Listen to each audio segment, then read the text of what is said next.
Жаңа жұмыстармен қаладан келатсам, енемнен осындай бір смс келіпті да. Фариза балам қалайсың? Денсаулық қалай? Фариза, менде сенде бір өтініш болып тұр. Мен Таразға кетемін, Шымкентке барып диплом алып келуім керек. Соған бір әдемі көйлек кигім келіп тұр да, жаңағы. Асқа барам ғой тағы, бері қарай келе жатып. Сол әдемі бір көйлек көрдім да. 15 мың екен. Соған ақшам жетпей тұр. Енді маған бір 10 мың бере аласың ба? Или маған сол 5 мыңды өзім қосам. 10 мың бере тұрасың ба? Или бірақ мен 10 мыңды сразу берем деп айта алмаймын балам. Шетінен берем. Мысалы, қаншама енелер бар, мен баламды туып қойдым, туып қойғаннан кейін әперіңдер маған, беріңдер дейтін мысалы да.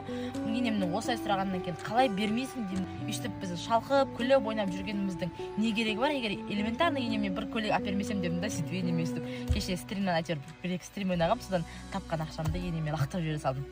Негізі менің күйеуім ақшаға келген кезде қатты да ше, даже өзінің әке-шешесіне көп бере бермейді. Иногда өйстіп тығып күйеуіме айтпай енеме жіберіп қоятын бар. Енем үйде отырған адам болғаннан кейін өйстіп анда-санда қолымнан келіп тұрса бет тұрғанға